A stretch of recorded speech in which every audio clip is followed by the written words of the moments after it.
Shalom Kak Ferin, selamat malam dari Jakarta, selamat pagi untuk Amerika, dan di seluruh penjuru bumi yang mendengarkan JNS Channel pada hari ini. Terima kasih untuk kesetiaannya menunggu saya membawakan materi tentang 21 hal tentang malaikat yang tidak diajarkan di gereja. Mungkin sering kita dengar ya dari dulu bahwa malaikat-malaikat ya secara umum gitu kan. Yang kita tahu malaikat itu ada Mikael, ada Gabriel. Mungkin sejauh itu saja yang kita tahu. Mikael malaikat perang, Gabriel malaikat pembawa pesan, Lucifer adalah malaikat yang jatuh. Nah, sekarang kita akan bongkar semua. Ini juga tuntunan dari Ruach Kodes di akhir zaman. Saya mengambil bahan-bahan dari berbagai sumber-sumber, ya tentunya dari beberapa kitab suci juga yang ditemukan di akhir zaman ini. Contohnya nanti kita akan belajar kitab Henok, itu sangat luar biasa tentang pengajaran malaikat. Saya yakin materi ini akan menambah wawasan keimanan kita, sehingga kita bisa menilai sesuatu roh atau sesuatu makhluk. Karena banyak orang saat ini kan, ya kita tahu lah, banyak dapat penglihatan. Nah pertanyaannya, dari mana penglihatan itu? Benarkah dari malaikat? Soalnya ada juga kan di beberapa orang yang mengaku mendapat penglihatan di gua mana misalnya, dapat pewahyuan. Nah ini kita sebagai anak-anak Tuhan ini harus benar-benar cerdas melihat bahwa tidak semua makhluk roh itu adalah malaikat Tuhan. Karena ingat, malaikat itu ada yang sudah jatuh. Nah ini dia yang kita akan pelajari hari ini. Ada malaikat Tuhan, ada juga malaikat yang sudah jatuh. Artinya Bapak Ibu mungkin sudah tahu sendiri kan malaikat yang sudah jatuh itu siapa. Jadi tidak perlu saya jabarkan. Nanti kita akan belajar sama-sama ya. Oke, kita akan mulai beberapa hal, 21 hal yang saya dapatkan tentang malaikat yang tidak diajarkan di gereja. Pada umumnya ya, saya bukan berarti bilang ini semua tidak pernah diajarkan, tetapi saya bisa bilang ini sangat-sangat jarang diajarkan di gereja. Jadi kita akan mulai, ikuti step by step. Kiranya Bapak Yahweh menerangi hati kita semua melalui tuntunan Ruach HaKodes, supaya kebenaran itu benar-benar menjadi berkat bagi kita semua. Kita benar-benar menjadi mempelai Hamasyiah yang diberkati Bapa Yahweh, yang diselamatkan Bapa Yahweh, dan dijaga, dilindungi oleh malaikat-malaikat. Haleluya. Oke, kita akan mulai. Next caption berikutnya. Percaya atau tidak, ada beberapa hal tentang malaikat yang oleh kebanyakan hamba Tuhan dihindari untuk dibicarakan atau bahkan sama sekali tidak diajarkan di gereja. Karena bersifat yang pertama kontroversial, itu yang pertama. Yang kedua mistis. Yang ketiga supranatural. Nah ini dia. Jadi saya kan juga dari kalangan Kristiani Bapak Ibu ya. Kita semua mungkin juga saya yakin berasal dari kalangan Kristiani. Tetapi digiring oleh Roh Kudus di akhir zaman ini untuk mengenal Sang Pencipta yang benar, yaitu Yahweh Elohim Sebaot, di dalam nama putranya Yeshua HaMasyiah, dan di dalam Ruach HaKodes. Nah tadi ada yang bertanya, siapa Yeshua? Nah saya sudah akan menjelaskan. Nah itu harus bisa dilihat video-video sebelumnya. Tadi ada yang bertanya, tetapi secara garis besar, Yeshua adalah Bapa Yahweh sendiri sebagai Sang Pencipta langit dan bumi, yang turun ke dalam dunia menjadi rupa manusia, yaitu Yeshua HaMasyiah. Dia adalah satu pribadi yang echad. Dia adalah Tuhan pencipta langit dan bumi, dan dia adalah satu-satunya juru selamat. Saya ulangi, Yeshua HaMasyiah, Yahweh Elohim adalah satu-satunya juru selamat. Di luar nama itu tidak ada keselamatan. Lalu bagaimana Pak yang dulu belum memanggil nama Yahweh, yang belum disingkapkan? Itu kasih karunia. Tetapi sekarang akhir zaman, Kita tidak bisa lagi membantah bahwa sekarang kebenaran sudah disampaikan sampai kepada ujung-ujung bumi. Injil itu sudah diberitakan hampir ke ujung-ujung bumi, Bapak Ibu. Sekarang sudah pakai teknologi internet dan lain sebagainya. Saya yakin Injil sudah sampai ke ujung-ujung bumi. Jadi ini tinggal menunggu detik-detik akhir. Yeshua datang menjemput kita. Jadi kalau Injil sudah diberitakan sampai ke ujung-ujung bumi, nama Yahweh, nama Yeshua akhir zaman ini benar-benar berkibar, Bapak Ibu. Tidak bisa dihambat oleh apapun, tidak bisa dihambat oleh institusi apapun, tidak bisa dihambat oleh kekuatan manusia siapapun. Bayangkan Bapak Ibu. Jadi ini benar-benar gerakan Roh Kudus yang tidak bisa dihambat. Karena pemulihan segala sesuatu sekarang ini benar-benar terjadi. Jadi bersyukur yang sudah mengenal nama Bapa Yahweh, tetap kuat. Tetap cinta Bapa Yahweh apapun resikonya. Biar orang lain nyinyirin kita, nggak peduli. Biar orang lain membuli iman kita, nggak apa-apa, kita senyum saja. Nggak apa-apa deh lu ketawa sekarang, tapi nanti pada saat penyimpanan nafiri, yang nyinyir-nyinyir itu akan menjerit dengan sangat-sangat mengerikan. Dan tidak ada lagi keselamatan. Karena Roh Kudus bersama dengan kita, umat percaya Bapa Yahweh, pasti diangkat di awan-awan yang permai. Haleluya. Jadi bertahan dalam iman. Jadi pengajaran akhir zaman ini benar-benar membedah dengan luar biasa kitab suci, disingkapkan hal-hal yang luar biasa, yang bisa mengikuti Pastor Roy juga luar biasa tentang akhir zaman, Papi Lukas juga tentang fondasi-fondasi iman. Saya pun juga belajar juga mengajarkan tentang fondasi iman, tetapi dengan cara yang sederhana, supaya bisa dipahami, diikuti dengan mudah, baik yang baru pertama kali mendengar ataupun yang sudah mendengar, sama-sama diberkati. Jadi kita ini lengkap. JNAS Channel ini benar-benar channel jenius Bapak Ibu. Secara alam roh, orang yang mendengar JNAS pasti jadi orang yang jenius di hadapan Bapa Yahweh. Tidak mudah dibohongi, tidak mudah ditipu, tidak mudah dikadalin. Oleh yang namanya penglihatan, oleh yang namanya pengajaran yang aneh-aneh, yang tidak sesuai firman Tuhan. Jadi memang saya bisa pastikan, level JNAS ini benar-benar level tertinggi dalam pengajaran iman yang benar di hadapan Bapa Yahweh. Bukan untuk sombong-sombongan, bukan. Karena kita memiliki dasar yang sangat kuat dan kokoh pondasinya. Ingat, minggu lalu kita belajar agama hybrid. Saya pun sangat diberkati oleh Pastor Yosef Roy. Nah, di manakah posisimu? Masih kepercayaan yang sempalan itu dari Nimrod, Semiramis, dan Tamus? Atau iman kita itu turun dari Abraham, Ishak, Yakov, Torah Moshe, Yeshua HaMashiach menjadi Messianic Judaism yang kembali ke akar Ibrani? Nah, itu kita harus jelas posisi kita, nggak bisa tengah-tengah. Apalagi gado-gado, abu-abu. Sudah tidak lagi ada waktu seperti itu, Bapak Ibu. Ini benar-benar waktu terakhir. Bapak Ibu harus mengambil sikap yang tegas. Bapak Ibu mengambil ke yang hybrid tersebut, atau kembali ke akar Ibrani. Karena ingat, Mesias, Nabi, itu semua berasal dari Yehudi. Ingat, Yohanan 4 ayat 22. Kamu menyembah apa yang tidak kamu kenal, tetapi kami menyembah apa yang kami kenal. Karena keselamatan berasal dari orang-orang Yehudi. Jadi jelas Bapak Ibu, bukan kita jadi sok Yehudi, sok Israel. Tetapi firman Tuhannya berkata seperti itu. Kalau kamu mau selamat, kamu harus berakar ke orang-orang Israel. Pengajarannya harus berasal dari Ibrani. Itu ya dan amin Bapak Ibu. Jadi kita ini yang ke akar Ibrani bukan apa ya, bukan ecek-ecek. Ini level iman tertinggi. Saya ulangi, pengajaran Ibrani adalah level iman tertinggi di hadapan Bapa Yahweh. Yang tidak bisa digoyahkan oleh apapun.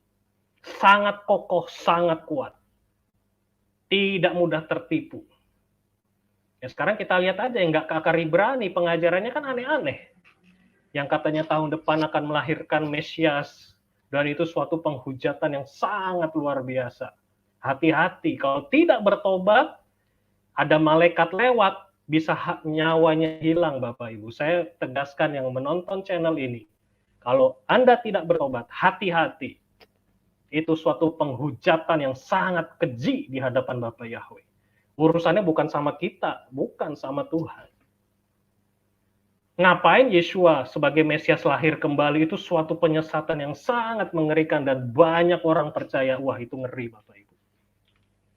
Yeshua tuh nggak pernah lahir lagi. Yeshua nanti akan datang kedua kalinya menjadi hakim, menjadi raja, menghabisi antek-antek anti Hamasyiah. Jadi nggak ada dia akan lahir nongol lagi jadi Immanuel. Wah, itu ngeri Bapak Ibu ya. Dan banyak sekali orang yang tidak ke akar Ibrani itu kesangkut dan percaya hal-hal seperti itu. Wah, itu sangat tragis Bapak Ibu. Sangat-sangat tragis. Kitab sucinya dikemanain, dibaca atau enggak? Apa cuma taruh di lemari jadi debu? Nggak pernah mengikut pengajaran mungkin hamba Tuhan atau bagaimana, saya juga nggak tahu. Ribuan loh mengaminkan bahwa ya akan terjadi tahun depan melahirkan Mesias. Wah, ini mengerikan. Jadi ingat, di akhir zaman ini benar-benar ada pemisahan. Yang agama hybrid kanan atau kiri, yang percaya Bapak Yahweh sebelah sini. Itu harus jelas posisi kita. Dan itu yang akan dipilih oleh Bapak Yahweh. Akan banyak orang tersingkir di sana. Jadi yang mendengar materi Genius hari ini, saya udah nggak akan ngomong GNS lagi, saya akan ngomong Genius. Ikuti akar imanmu yang benar. Kembali ke akar Ibrani, pasti engkau selamat. Karena keselamatan datang dari bangsa Yehudi. Pegang ayat ini Bapak Ibu. Ya. Jangan lepaskan imanmu ke akar Ibrani. Jangan. Oke, kita lanjut ya. Jadi ini pembukaan yang sungguh luar biasa, tuntunan Roh Kudus. Saya harus menyampaikan ini karena di luar sana saya sedih Bapak Ibu. Saya kadang menangis gitu ya. Kok masih ada aja orang yang percaya hal-hal seperti itu. Dengan penglihatan yang kacau balaunya, nggak ada kebenarannya. Dan itu disaksikan banyak orang. Dan diaminkan. Dan itu sangat mengerikan loh Bapak Ibu. Dan ini kejadiannya di depan mata kita. Jadi ini udah benar-benar akhir zaman. Kasih karunia semakin hari semakin besar, tapi penyesatan pun semakin hari semakin besar. Jadi setan ini kerjanya berkali-kali lipat itu Bapak Ibu ya. Dia tidak mau kalah sama Bapak Yahweh. Bapak Yahweh memberikan kasih karunia dengan banyak jiwa diselamatkan, dibaptis, tetapi setan juga nggak tinggal diam. Penyesatan semakin gila. Saya benar-benar bilang gila. Totalitas setan itu sangat-sangat gila hari-hari ini. Bapak Ibu bisa bayangkan saja. Yesus katanya mau lahir lagi yang kedua kalinya tahun depan. Ngeri Bapak Ibu. Saya sih cuma bilang, ya dia melahirkan anti Hamasyiah. Ya silahkan Anda mau mengikuti anti Hamasyiah, bersyukurlah. Anda akan tertinggal dan akan menjadi pengikut-pengikut anti Hamasyiah yang akan dibuang di api neraka yang kekal. Hati-hati, lebih baik bertobat sekarang. Yang mendengar channel ini, nggak usah lagi percaya penglihatan-penglihatan sampah. Nggak usah lagi percaya penglihatan-penglihatan yang tidak ada kebenaran firman Tuhan. Karena penglihatan bisa datang dari setan. Saya ulangi, penglihatan bisa datang dari malaikat yang jatuh. Nanti kita akan belajar dan kita akan bongkar hari ini. Jadi benar-benar hari ini setan saya acak-acak hari ini. Haleluya. Setan semakin kurang ajar, kita sebagai anak-anak Bapak Yahweh, kita gempur habis-habisan. Tipu muslihat setan hari ini. Haleluya. Jadi puji Bapak Yahweh, semuanya kita akan berpegangan kepada firman Tuhan. Oke, kita akan mulai tentang malaikat. Ya, yang pertama. Ini dia. Malaikat itu disebut juga di dalam kitab suci, Tanakh itu sebagai anak-anak Elohim. Nah, jadi Bapak Ibu, kalau membaca kitab suci ada kata anak-anak Elohim, nggak usah bingung. Bukan berarti Elohim beranak dan punya anak banyak, bukan. Itu juga sebagai alegoris atau kata ganti malaikat Bapak Ibu. Anak-anak Elohim. Ayat-ayatnya ada nggak Pak? Pasti ada. Bapak Ibu bisa baca saja di rumah, di dalam kitab Iyob atau kitab Ayub, pasal 38 ayat 4 sampai 7, Iyob 1 ayat yang ke-6, terus Iyob 2 ayat yang ke-1. Coba kita fokuskan di Iyob 1 ayat yang ke-6 di titik yang kedua di sana, ataupun yang pertama juga. Pada suatu hari ketika anak-anak Elohim datang menghadap Yahweh, dan Satan pun datang di antara mereka. Wah, ini dia Bapak Ibu ya. Jadi setan ini keliling bumi dan akhirnya menghadap kepada Bapak Yahweh, dia laporan gitu ya. Tetapi di sana ada kata-kata anak-anak Elohim. Bahasa Ibrani-nya adalah Bnei Ha Elohim. Nah, Bnei Ha Elohim, nah itu juga disebut sebagai malaikat Bapak Ibu. Tetapi tentunya bukan malaikat yang jatuh atau Satan. Karena di situ ada dua kategori yang berbeda. Ada anak-anak Elohim satu sisi, yang satu Satan. Jadi kalau Bapak Ibu baca anak-anak Elohim, kita harus melihat konteks bahwa di sana untuk malaikat-malaikat yang melayani Bapa Yahweh. Satan itu adalah malaikat-malaikat yang jatuh. Nanti kita akan belajar sampai sana. Tapi ini pembukaannya terlebih dahulu, biar Bapak Ibu benar-benar memiliki wawasan iman yang sangat dalam tentang pengetahuan kitab suci kita. Jadi anak-anak Elohim yang pertama adalah malaikat. Oke, karena langsung diperbandingkan dengan Satan juga di sana. Oke, kita lanjut ya. Jadi ini kisahnya seperti ya Bapak Ibu ketahui bahwa Satan lagi ditanyain, "Hei setan, kemana aja kamu? Lagi keliling bumi. Kamu lihat nggak hambaku yang setia, si Iyob? Dia kan cinta padaku loh." Bapak Yahweh bangga loh sama Iyob ini. Dia saleh, dia takut Elohim dibandingkan teman-teman sebangsanya yang lain. Setan juga kurang ajar. Dia bilang, iyalah, Iyob diberkati dengan luar biasa. Dia pasti tunduk dan cinta engkau. Coba kalau penghalangnya, coba kamu tidak lindungi Iyob, masih tetap percaya nggak Iyob kepadamu? No, jadi setan itu tujuannya memang dari awalnya adalah ingin menghancurkan manusia. Tujuan setan kelihatannya baik, tapi ujung-ujungnya pasti membinasakan dan menghancurkan manusia. Tapi Bapak Yahweh tentu juga punya rencana di balik pertanyaan ini sama setan gitu ya. Bapak Yahweh kan nggak mungkin dikelabui sama setan. Pasti dia punya 10 langkah, 1.000.000 langkah lebih di depan daripada Satan.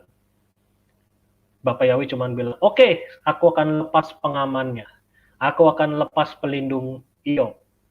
Tapi ingat, jangan engkau ambil nyawanya. Nah, kita sudah tahu apa yang terjadi.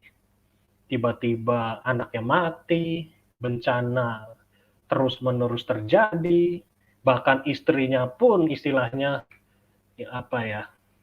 seolah-olah gitu kan meninggalkan Iyob gitu, padahal sebenarnya dalam teks aslinya juga tidak seperti itu ya, cuman menguji Iyob gitu ya Bapak Ibu, bukan meninggalkan Elohim, bukan, cuman menguji si Iyob. Iyob juga kena kusta, wah itu sangat ini ya, ujiannya itu ujian tingkat tinggi Bapak Ibu, karena level imannya dia itu sudah super excellent, roh yang perkasa seperti Daniel. Wah, jadi kita sudah banyak belajar nih ya, tahap demi tahap ini Roh Kudus memimpin kita tentang roh yang perkasa, orang-orang yang saleh. Level ujian itu nggak main-main. Daniel dicemplungin di gua singa. Hananya, Misael, Azaria dengan iman yang excellent. Tantangannya bukan cuma uang lagi atau cuma kekayaan atau enggak. Nyawa Bapak Ibu. Sampai ke dapur api. Iyob juga nggak kalah tanggung ujiannya. Anaknya mati, kekayaannya habis, sakit kusta, teman-temannya nggak ada yang mau datang. Padahal kalau dia kaya, wah semua ngerubungi ya. Ada gula, ada semut, ya kan? Di mana ada gula, wah orang pada datang nempel. Tapi kalau gulanya udah nggak ada, ya udah hilang. Ya itu sama yang dialami oleh Iyob. Biarlah yang mendengar firman Tuhan pada malam hari ini, jangan memiliki prinsip ada gula, ada semut ya. Ngerti maksud saya ya? Kalau ada berkat, wah kita nempel sama orang itu. Tapi giliran orang itu lagi ada musibah, goodbye. See you next time. Di WA nggak dibalas ya kan. Dibaca aja kagak. Nah, bertobat hari ini. Jadi hari ini banyak sekali pengajaran profetiknya. Kita akan belajar sama-sama ya. Bertobat.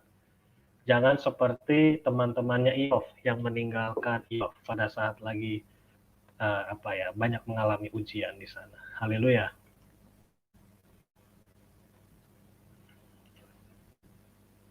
Kita lanjut lagi. Nah, ini dia Bapak Ibu. Dan ini adalah bagian yang paling kontroversial. Malaikat bisa kawin dengan perempuan manusia dan melahirkan anak-anak darah dan daging.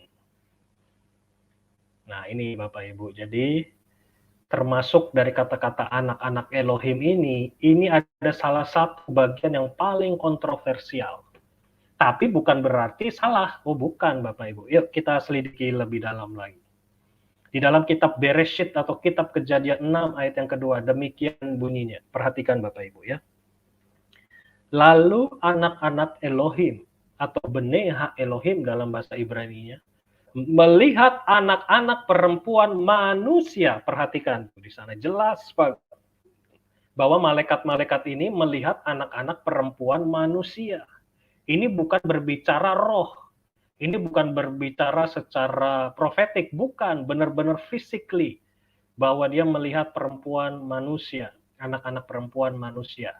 Dan malaikat ini kagum betapa mereka ini elok, cantik, sedap dilihat lah, istilah bahasa sederhananya itu benar-benar menawan sekali. Dan ini tercatat loh dalam kitab suci, malaikat itu sampai terpesona dengan wanita-wanita di bumi ini. Perhatikan ayat selanjutnya. Maka mereka mengambil istri-istri, perhatikan, bagi mereka semua yang telah mereka pilih. Nah, ini jarang sekali diajarkan di gereja, Bapak Ibu. Karena ini termasuk yang paling kontroversial. Termasuk yang benar-benar akan menjadi perdebatan yang sangat tajam. Nah, saya nggak peduli. Tapi ini tertulis dalam kitab suci. Maka saya harus sampaikan kepada rekan-rekan jenius dimanapun Anda berada. Bahwa anak-anak Elohim itu bisa kawin dengan perempuan manusia secara fisik. Wah, ini dia. Ini saya pasti yakin jarang ada orang yang mendengar hal-hal seperti ini. Terutama mungkin dari kalangan mainstream Kristen. Itu sangat jarang pasti diajarkan. Selanjutnya, di dalam Kejadian 6 ayat yang keempat. Pada hari-hari itu, para raksasa telah ada di bumi, bahkan juga sesudahnya. Perhatikan ini Bapak Ibu. Ketika anak-anak Elohim atau Beneha Elohim menghampiri anak-anak perempuan manusia, dan mereka telah melahirkan baginya. Perhatikan di sana Bapak Ibu. Melahirkan. Dan ini bukan bersifat profetik atau bersifat roh, bukan. Tapi ini secara fisik benar-benar melahirkan. Mereka adalah orang-orang yang perkasa yang ada sejak lama, orang-orang yang ternama. Nah, ini juga saya nggak tahu kenapa ya. Kok materi saya kebetulan sama dengan di channel-channel yang lain itu, yang berkata yang sekarang lagi kontroversial. Lah kok saya dapat materi ini kok bisa kena? Saya yakin ada rahasia Bapak Yahweh juga ingin meng-counter spirit-spirit Satan di akhir zaman ini melalui kita mempelai-mempelainya. Saya juga yakin bisa saja dia mendapat pewahyuan orang tersebut yang akan melahirkan katanya Immanuel. Saya juga dengan ayat ini saya bisa bilang dia ternyata bisa juga kawin dengan malaikat yang jatuh, Bapak Ibu. Makanya saya bilang, iya akan melahirkan anti Hamasyah. Nah, ini harus hati-hati Bapak Ibu. Nah, jadi Bapak Yahweh baik bagi kita semua. Kita anak-anak Bapak Yahweh itu anak-anak yang jenius. Jadi jangan sembarangan percaya dengan penglihatan, Diuji dulu sama firman Tuhan. Ya bisa saja sih melahirkan, tapi ingat anak siapa. Gitu kan. Nah itu dia. Malaikat bisa kawin sama perempuan. Tapi hasilnya apa? Ya kita lihat saja, ternyata para raksasa-raksasa yang tingginya itu bisa 20 meter, Bapak Ibu. Dan itu telah ditemukan fosil-fosilnya. Dan itu bukan hoax gitu. Para ilmuwan telah menemukan tingginya itu bisa puluhan meter, Bapak Ibu. Jadi manusia hybrid. Nah, ini dia. Pak Yosef Roy ngomong agama hybrid, saya ngomong manusia hybrid hari ini. Kita akan masuk lebih dalam. Ya, luar biasa. Pengajaran Bapak Yahweh hari ini.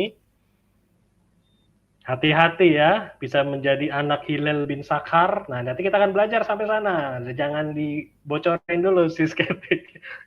Nanti kalau dibocorin udah nggak penasaran lagi nih para subscriber. Ya, nanti kita akan masuk ya. Pokoknya kita bongkar habis hari ini. Siap-siap ya. Haleluya.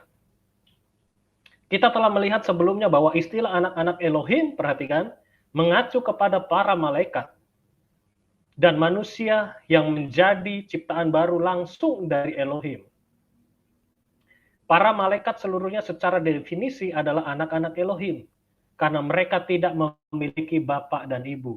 Itu ya Bapak Ibu, jadi supaya mengerti kenapa disebut kata-kata anak-anak Elohim, karena memang secara definitif malaikat-malaikat ini memang tidak memiliki bapak atau ibu, tetapi diciptakan langsung oleh Elohim. Nah, jadi supaya Bapak Ibu paham ya, kenapa disebut katanya anak-anak Elohim, karena memang tidak ada bapaknya, tidak ada ibunya, diciptakan langsung oleh Elohim. Oleh karena itu kita menyimpulkan bahwa anak-anak Elohim dalam Kejadian 6 sebenarnya adalah para malaikat yang memiliki hubungan dengan anak-anak perempuan Adam.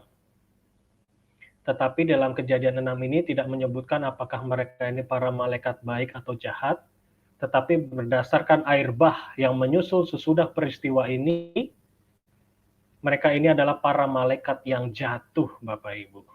Nah, jadi ternyata digenapi, nanti kita akan bongkar semua tentang malaikat-malaikat yang mengawini anak manusia.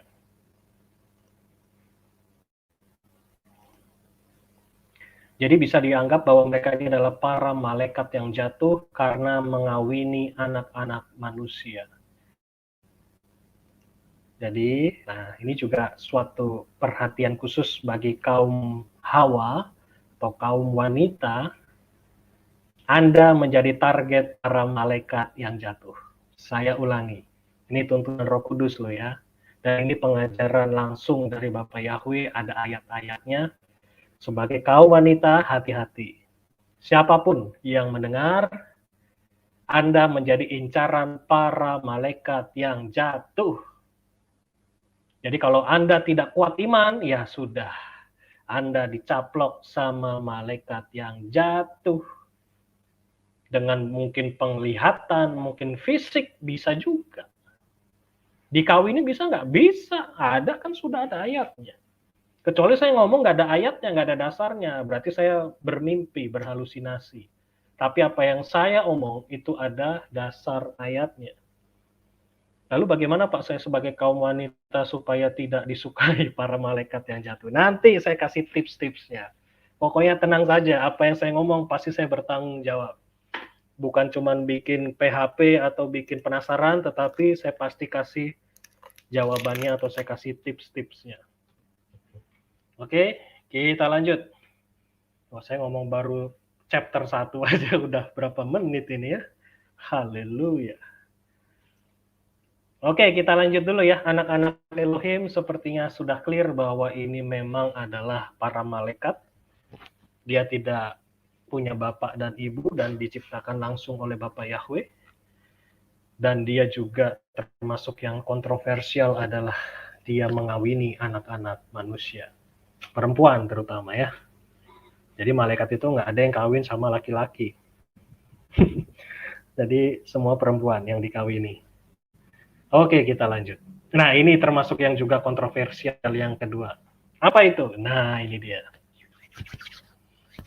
Malaikat digambarkan memiliki jenis kelamin. Nah, ini yang sangat jarang dibahas dimanapun.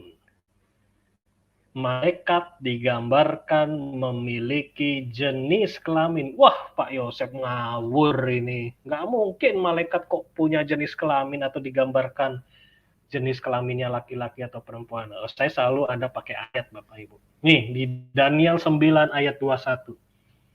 Kalau kita pakai teks Indonesia nggak akan ketemu. Tapi kalau teks Ibrani langsung kelihatan, Bapak Ibu. Yuk kita baca ya. Daniel 9 ayat 21. Saya bacakan demikian bunyinya. Dan sementara aku berbicara dalam doa, maka sosok Gabriel, perhatikan, sosok dalam bahasa Ibrani itu disebut kata Ish. Ish itu artinya laki-laki, Bapak Ibu. Jadi kitab suci berbahasa Ibrani tidak mungkin menerjemahkan sebagai kata sosok dalamnya Ibraninya adalah Ish, bukan yang wanita di sana ditulisnya. Jadi sosok Gabriel itu sosok laki-laki, Bapak Ibu ya. Dan yang ngomong ini bukan saya, Daniel. Loh Bapak Ibu lihat nih. Dia langsung bertemu langsung dengan Gabriel. Dan itu di teks Ibraninya sebagai laki-laki. Nggak mungkin salah. Yang telah aku lihat dalam penglihatan pada permulaan menyentuhku dalam kelelahanku, kira-kira waktu persembahan sajian petang hari. Bahkan malaikat sempat menyentuh Daniel, Bapak Ibu. Jadi luar biasa. Coba kalau kita cuma lihat teks teks Indonesia kata sosok, ya kan bingung Bapak Ibu ya. Maka sosok Gabriel yang telah aku lihat, ya kan bingung. Sosoknya piye? Laki, perempuan, atau setengah laki, setengah perempuan. Nah, kita kan nggak tahu.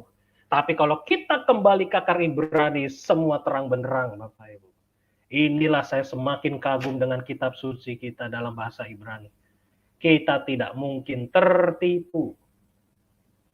Jadi sosok dikatakan Ish, dan ini saya gunakan definisi strong definition. Di H376 kata Ish itu artinya apa? Ini dia. Orang laki-laki, pria, lawan jenis dari wanita atau perempuan, suami, manusia, umat manusia. Jadi benar-benar Ish ini Bapak Ibu, itu memang artinya sebagai laki-laki. Bahkan dikatakan lawan jenis dari wanita dan perempuan. Jadi bukannya setengah-setengah ya, setengah laki, setengah perempuan. Jadi malaikatnya lebay begitu. Enggak, ini benar-benar laki-laki si Gabriel ini. Jadi nggak usah kaget ya Bapak Ibu, nanti kalau ke Syamayim ngelihat malaikat seperti laki-laki, Yosef Aditya hari ini sudah menyampaikannya. Haleluya. Jadi nggak usah ragu-ragu lagi, kalau sudah ke Ibrani nggak usah ragu-ragu. Pasti ya dan amin, dan pasti benar. Haleluya. Oke, kita lanjut. Dan sudah ngomong strong definition loh ya. Bukan tafsir saya, atau saya meraba-raba, atau saya terjemahkan sendiri. No, ini sudah didukung oleh strong definition Bible Hebrew. Jadi benar-benar mendekati teks aslinya dan artinya memang laki-laki, ish di sana. H376, saya bisa pertanggungjawabkan Bapak Ibu ya. Oke, kita lanjut. Jadi yang pertama disebut anak-anak Elohim, yang kedua digambarkan memiliki jenis kelamin.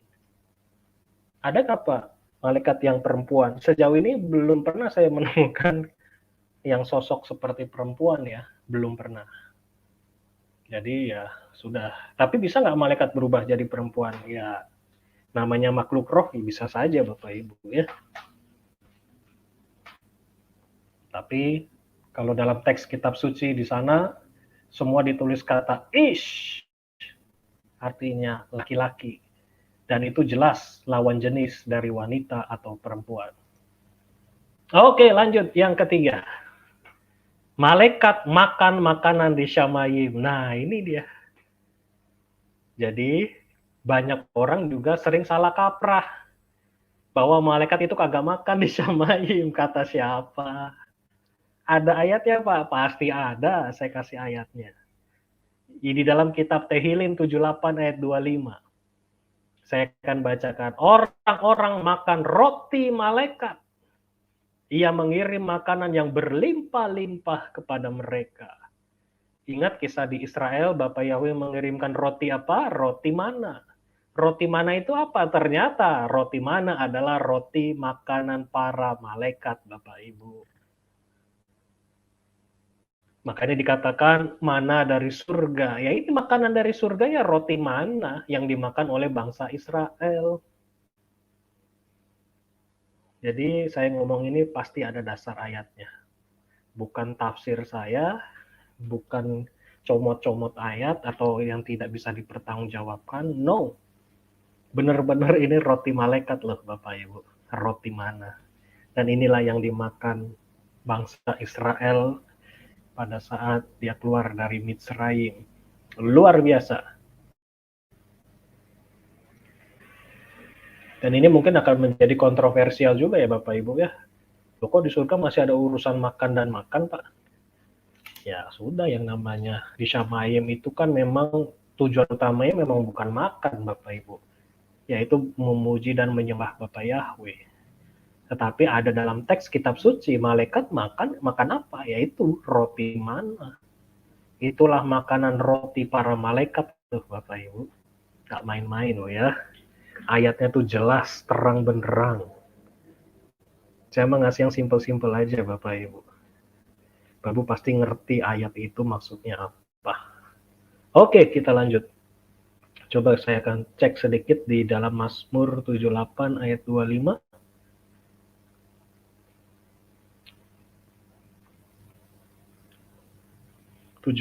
ayat 25. Kalau di dalam ILT 3, wah ini lebih tajam lagi loh Bapak Ibu. Ayat pengertiannya coba saya bacakan ya. Orang makan roti dari yang maha perkasa. Wah ini dia. Dia mengirimkan makanan kepada mereka untuk kepuasan mereka. Bahkan dibilang ini roti dari yang maha perkasa. Rotinya Bapak Yahweh loh. Maha perkasa siapa? Ya Bapak Yahweh, Elohim. Gak main-main loh, ini roti mana ini ternyata. Makanan para malaikat, ya kan? Makanan dari Bapak Yahweh juga. Dalam terjemahan baru juga jelas, setiap orang telah makan roti malaikat. Mau strong definition? Yuk, saya akan bacakan nih.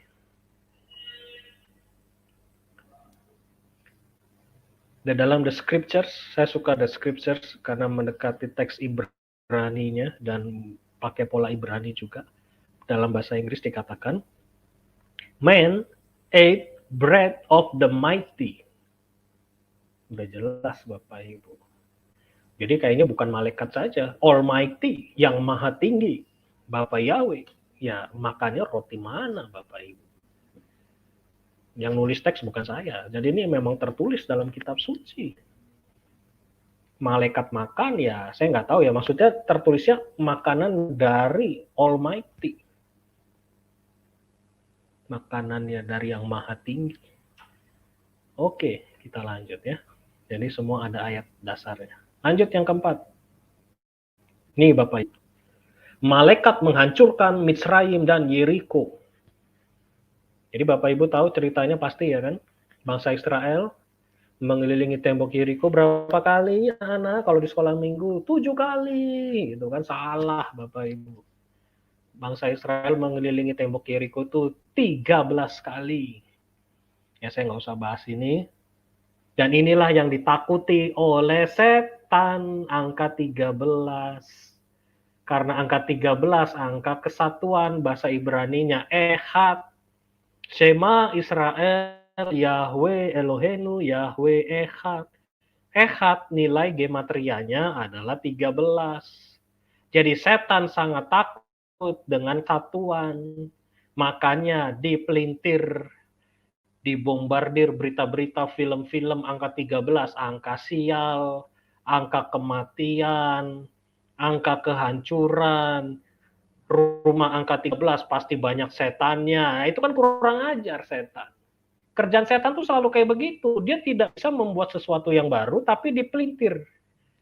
Ciptaan Bapak Yahweh yang luar biasa, dengan penuh kuasa kemuliaan, dahsyat angka 13, tapi sama setan dipelintir. Ya itu kerjaan setan itu cuma pelintar-pelintir gitu Bapak Ibu. Dia tidak menciptakan hal yang baru di muka bumi ini. Dia hanya memutarbalikkan segala sesuatu. Jadi kalau saya punya rumah atau Bapak punya rumah, cari nomor 13. Pasti penuh dengan berkat mujizat dari Bapak Yahweh. Penuh dengan kesatuan kemuliaan Bapak Yahweh. Cari rumah nomor 13. Kalau saya sih pengen cari juga nomor 13, Bapak Ibu ya. Jadi kita jangan mau apa? Virus 8390 atau 8360 ya kan? Dikerjain sama setan.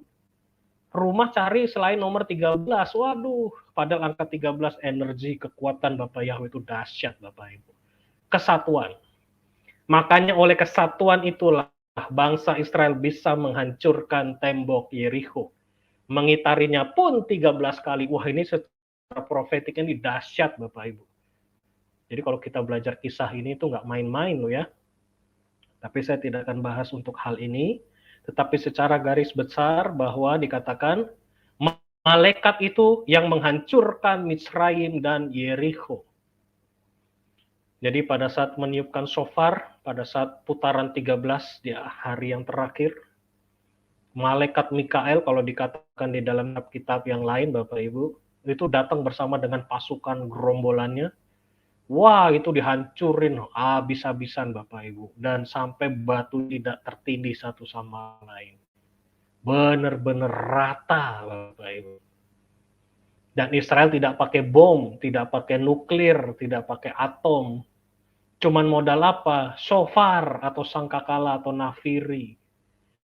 Dan ini polanya Bapak Yahweh. Jadi yang di depan itu bukan para tentara, bukan. Apa? Peniup shofar, para imam-imam Bapak Ibu. Jadi luar biasa ya. Itulah polanya Bapak Yahweh. Kalau kamu mau menghancurkan kemustahilan, yang harus kamu kuatin itu bukan fisikmu. Bukan seberapa kuat tentaramu, seberapa kuat pendidikanmu, seberapa tinggi pendidikanmu, seberapa kuat finansialmu. Bukan. Yang harus kamu pertama, yang paling maju, itu berbicara shofar itu apa? Iman. Dan imam-imam juga berada di depan Bapak Ibu. Berjalan di depan. Artinya imam kan bersifat yang rohani. Jadi kalau Bapak Ibu menghadapi tembok Yeriko, masalah yang sangat besar. Jangan andalkan kekuatanmu. Tapi andalkan Bapak Yahweh. Ekhatlah dengan Bapak Yahweh. 13 dengan Bapak Yahweh. Jadi pakai spirit 13. Jadi kemarin Pak Roy bilang 8360, jangan mau dikadalin sama setan, dihancurkan sama spirit 13. Haleluya. Kesatuan oleh Bapak Yahweh itu sangat dahsyat. Dan setan ini gemetar dengan angka 13. Makanya hancur penuh dengan mujizat. Malaikat juga turun menghancurkan Mesir dan Yeriko. Coba kita lihat sejenak. Saya suka di dalam kitab Mazmur 78 ini berbicara tentang malaikat-malaikat Bapak Ibu ya. Sampai ya tuh mengadakan mujizat di Misraim, air menjadi darah, mengirimkan lalat pikat. Itu siapa yang ngirimin? Ya malaikat Bapak Ibu. Sampai Mesir pun diporak-porandakan, Yeriko juga diporak-porandakan. Ini dia kedahsyatannya para malaikatnya Bapak Yahweh. Jadi jangan main-main dengan pelayanan malaikat. Wah, nanti Bu Rael akan kesaksian pelayanan malaikat. Salah satu jemaat yang saya layani juga itu secara real loh berkomunikasi pelayanan dengan malaikat Bapak Ibu. Wah, itu dahsyat. Jadi malaikat ini memang kelihatan tapi bisa menghancurkan satu kota Bapak Ibu ya. Hati-hati. Indonesia kalau nggak tobat sama Bapak Yahweh, wah, makanya bencana di mana-mana. Saya yakin malaikat juga turun tangan itu Bapak Ibu. Menjewer bangsa ini. Menjewer bangsa-bangsa yang tidak tunduk sama Bapak Yahweh. Pokoknya lihat aja negara yang banyak bencana, itu biasanya malaikat turun tangan Bapak Ibu. Sama seperti Mesir kan. Yeriko juga. Diporak-porandakan seperti Mesir dan Yeriko. Artinya dikasih kesempatan bertobat. Ayo kita lebih serius lagi sama Bapak Yahweh. Jangan sampai kita nanti dihancurkan sama malaikat, selesai sudah kita. Yang tertegur hari ini bertobat. Terima Bapak Yahweh Yeshua Mashiach, dimeterai dalam baptisan yang benar, pasti selamat. Tapi kalau malaikat sudah negur, sudah negur, orang lain juga sudah negur, nabi-nabi sudah negur, kamu nggak tobat, selesai. Siapa lagi yang Bapak Yahweh mau kirimkan coba untuk bikin kalian bertobat semua? Jadi yang mendengar materi ini jangan keraskan hatimu, jangan sampai malaikat menghancurkan dirimu. Ingat loh, malaikat bisa menghancurkan satu kota. Jangankan dirimu, satu kota bisa dihancurin. Hati-hati, lebih baik bertobat. Tersinggung hari ini, puji Tuhan. Saya berdoa yang nonton hari ini tersinggung semuanya untuk bertobat. Terima keselamatan di dalam Bapa Yahweh. Selagi masih ada kesempatan. Next. Haleluya. Nah, ini dia. Ini juga materi yang asik juga nih yang nomor 5 nih Bapak Ibu. Malaikat adalah alasan kenapa wanita perlu menutupi kepalanya dengan kerudung Bapak Ibu. Kok bisa Pak? Apa hubungannya perempuan dengan menutupi kepala supaya tidak dekat sama malaikat? Ini ada ayatnya. Gak percaya? Sis Keti, bantu saya baca, saya minum dulu sejenak. 1 Korintus 11 ayat 10. Bisa dibantu baca. 1 Korintus. Oke. Luar biasa ya. 1 Korintus 11 ayatnya yang ke-10. Ya. Karena itu wanita harus memiliki otoritas pada kepalanya oleh karena para malaikat. Saya kira ini nggak nyala. Iya. Ya. Oke, terima kasih Sis Keti. Iya. Ya, katakan di sana harus, di satu teks yang lain dikatakan wajib. Otoritas itu apa? Ya ada tudung di atas kepalanya, ada kuasa di atas kepalanya, itu apa? Ya itu kerudung Bapak Ibu. Ingat talit, itu kan ada nama Bapak Yahweh. Ingat ini talit ini ada nama Bapak Yahweh. Harus ada otoritas atas kepalanya para wanita. Ada otoritas tertinggi yaitu Bapak Yahweh. Makanya kenapa wanita harus pakai kerudung pada saat dia beribadah. Bahkan saya sarankan, kemanapun Bapak Ibu, pakailah pasmina. Wah ini kenapa nih Pak Yosef, kita jadi orang Muslim? Bukan, saya nggak ada urusannya sama orang Muslim hari ini. Orang Muslim lah yang contoh ayat ini, makanya mereka praktekkan. Tapi Kristen tanda kutip tidak pernah pakai ayat ini, makanya dicomot sama orang lain.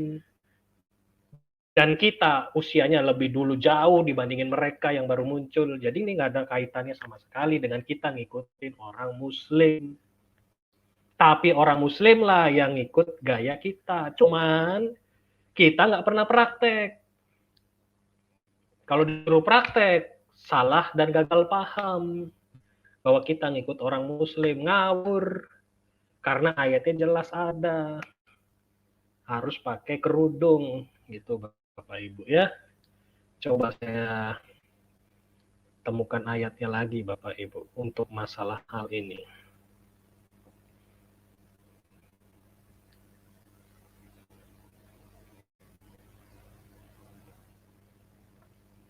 Di dalam 1 Korintus 11 ayat yang ke-6 Bapak Ibu.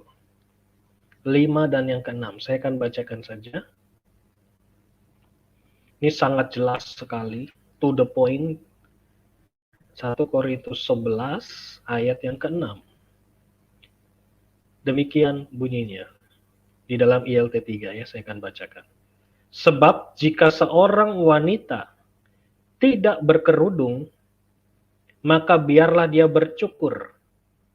Tapi jika malu bagi wanita untuk bercukur, untuk digunduli, biarlah dia berkerudung. Tuh Bapak Ibu, ini pesan bagi para wanita mempelai-mempelai Hamasyah. Yuk kita ikutin ayat firman Tuhan ini. Saya yakin tujuannya pasti baik.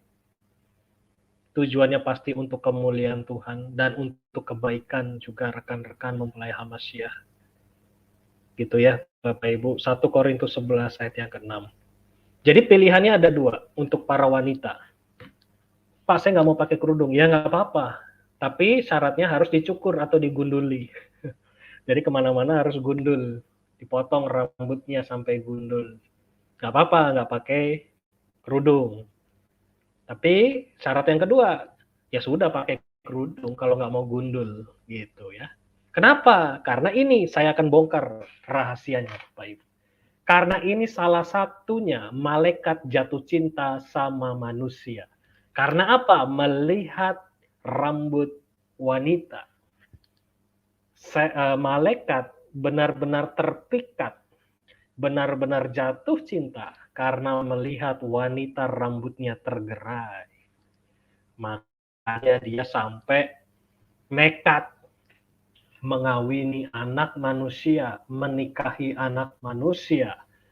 Makanya disebut jatuh habis itu. Padahal tujuan malaikat itu sebagai malaikat watcher angel, malaikat pengawas. Tapi karena ngelihat mungkin wanita, kok cantik banget ya rambutnya, wow, berkilau ya kan, rambutnya lurus, habis di smoothing ya kan, habis pakai krim bat, wangi-wangi, wow. Saya nggak bercanda loh Bapak Ibu, ini serius. Dan malaikat itu sampai nekat, mereka ngobrol sama tim Watcher Angel. Bro, lihat tuh bro, wanita tuh cantik banget kan. Gimana kalau kita kawinin aja? Wah gila, nggak mau gue. Kenapa? Ya lu lihat aja, kita berdosa, kita dibuang sama Bapak.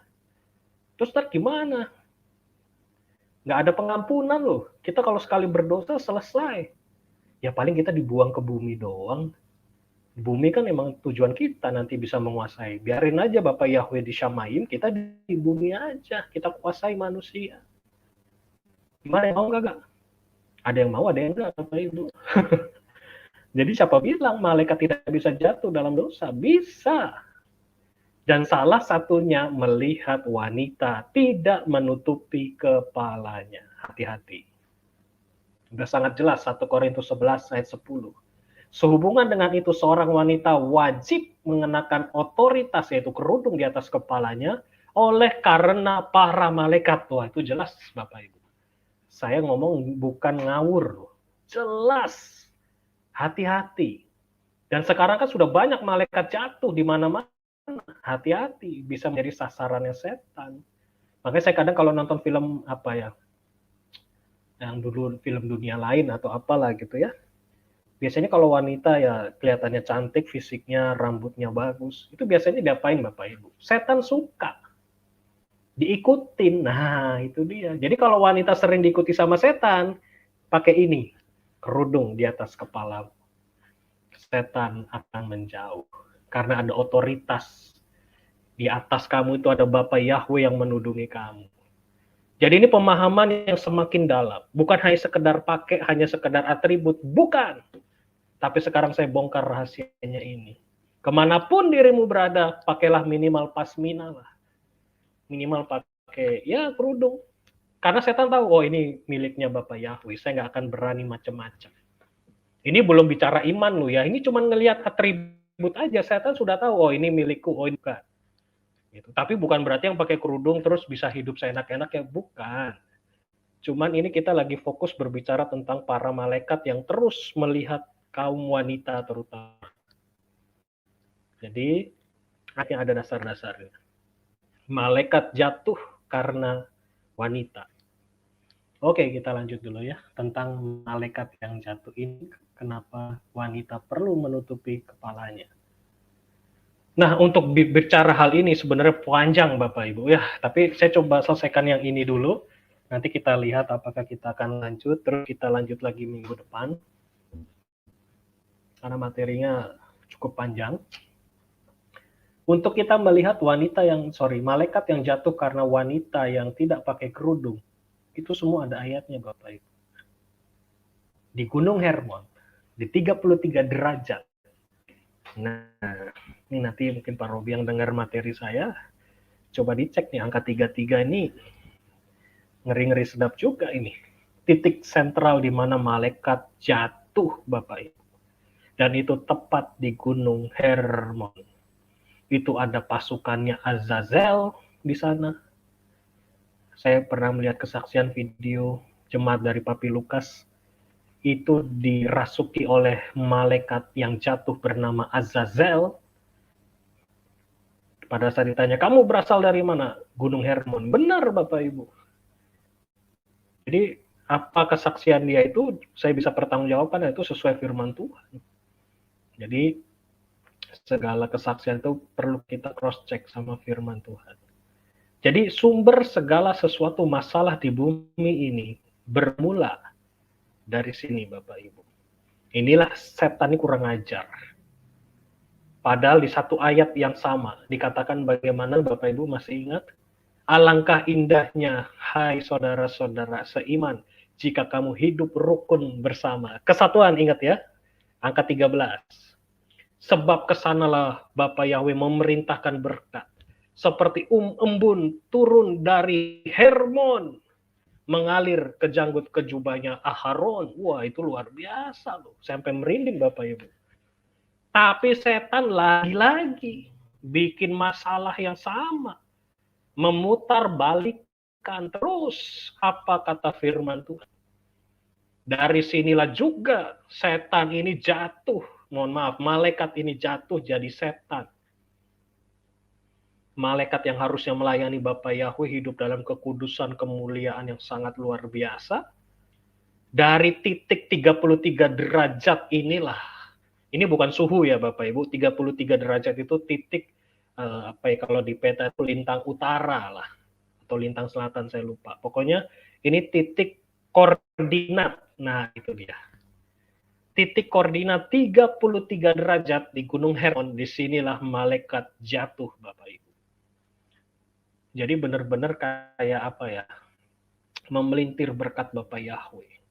Pokoknya kalau kita nggak sungguh-sungguh sama Bapak Yahweh, bukan berkat yang kita terima, tetapi apa, malaikat yang jatuh, yang terus menempel sama kita.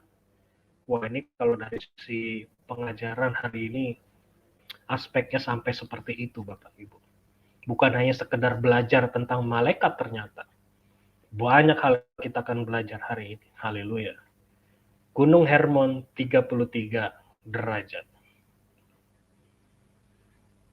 Ini Bapak Ibu, saya sampai lihat maps. Ternyata di sini nih titik 33 derajatnya. Saya kan sukanya penasaran gitu kan.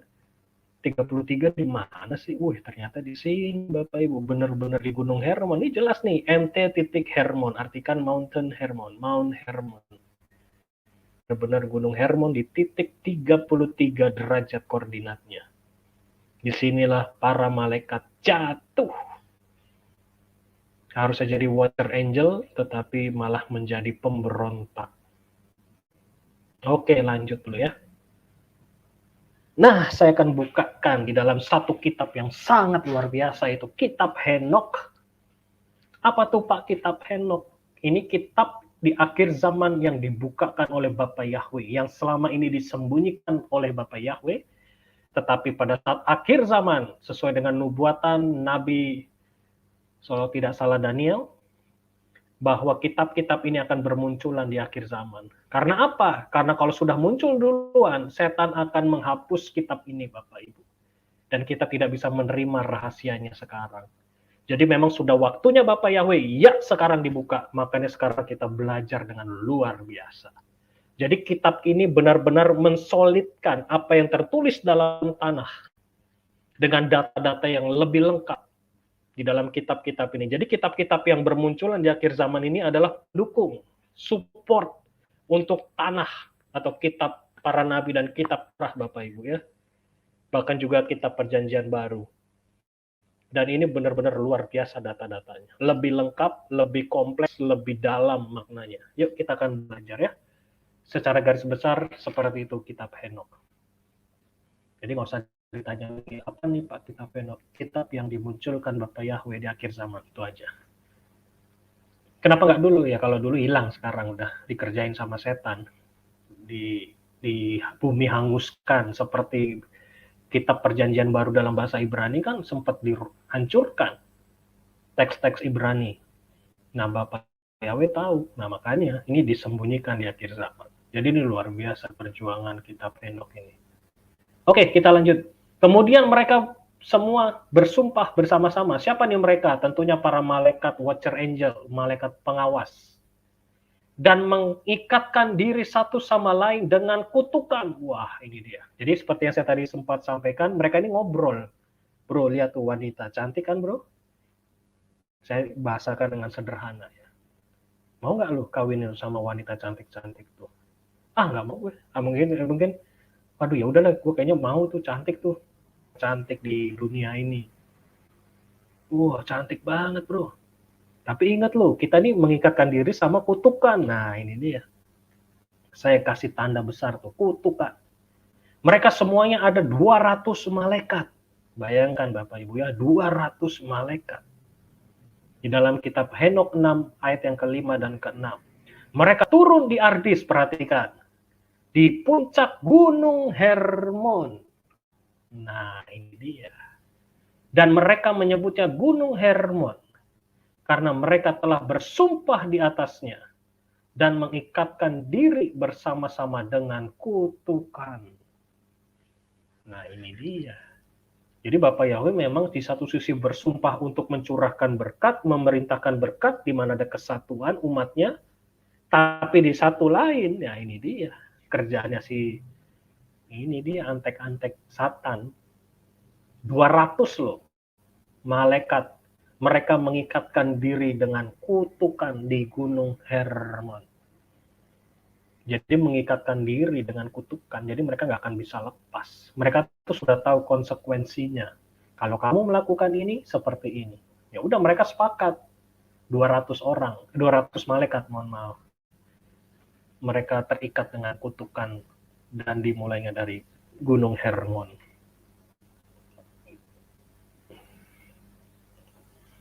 Nah, kita lanjut lagi ya.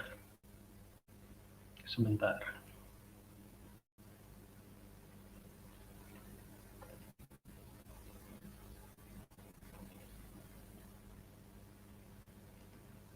Nah, kata Ibrani Nepilim, yang manusia-manusia raksasa itu ya Bapak Ibu. Nah, sekarang kita masuk lebih dalam. Kita simak pengajaran dari Ruach HaKodes. Berasal dari kata Ibrani nafal. Nepilim, kata Ibrani dasarnya adalah nafal, yang banyak makna selain jatuh. Nah, ini perhatikan ya. Kita tahunya Nepilim bangsa raksasa, betul. Tetapi kita lihat dari teks Ibraninya, ini sangat dalam. Satu yang pertama, selain kata jatuh, ingat malaikat yang jatuh, itu juga arti katanya napal. Kata napal juga memiliki arti lain seperti, nah ini perhatikan Bapak Ibu. Yang pertama, ditinggalkan, dilahirkan, dicampakkan ke bawah, rusak, cacat, jatuh, inferior, dibunuh, binasa, buangan, dibuang. Wah, ini dia. Jadi malaikat yang jatuh ini Bapak Ibu dan melahirkan para raksasa-raksasa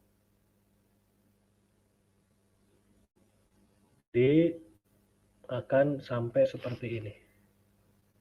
Mereka ditinggalkan, dilahirkan, dicampakkan ke bawah, rusak, cacat, jatuh, inferior, dibunuh, binasa, buangan, dibuang. Jadi benar-benar kayak sudah terbuang dari Shamayim, dicampakkan ke bawah, artinya dari Shamayim dicampakkan turun ke bawah. Kata jatuh benar-benar menggambarkan tentang Nefilim.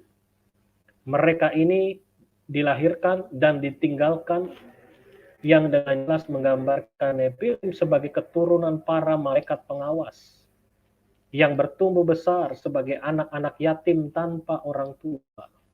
Maksudnya apa tanpa orang tua lah? Iyalah. Mereka ini kayak benar-benar dibuang Bapak Ibu. Mereka mengikatkan pada satu kutukan. Mereka juga orang-orang yang jatuh, dibunuh dan binasa, dibuang oleh Elohim sebagai makhluk yang jatuh. Karena inferior itu udah gak punya kekuatan yang dahsyat seperti malaikat pada di Syamaim. Itu ya Bapak Ibu ya. Jadi mereka ini sangat-sangat apa ya, sebagai orang yang malaikat yang jatuh ini, inferior itu artinya lebih rendah, merupakan anak-anak hasil perbuatan percabulan yang lahir cacat. Kenapa saya bilang cacat? Ya nggak normal. Manusia normal tinggi berapa sih? Ya anggap aja 2 meter lah. Tapi ini manusia cacat Bapak Ibu. Sampai tingginya 30 meter. Coba. Bapak Ibu ingin punya anak tinggi 30 meter? Ya kan? Makannya bukan ayam aja Bapak Ibu, makannya ya manusia, nggak mungkin. Cuman makan ayam itu butuh berapa ratus ton makan ayam. Ngelihat manusia itu kayak makan kambing aja ya kan gitu. Jadi karena cacat inilah tidak pernah dikehendaki Elohim untuk diciptakan sejak permulaan. Jadi ini benar-benar secara alam roh juga, secara biblical juga, ini benar-benar hancur Bapak Ibu. Hanya karena wanita. Saya bukan menyalahkan wanita, enggak. Jadi kita sudah belajar kitab suci bahwa ingat, wanita itu disukai para malaikat yang jatuh. Ingat, sebelum malaikat yang jatuh, mereka malaikat duluan loh. Malaikat sebelumnya jadi malaikat yang benar, malaikat Elohim. Tapi tergoda.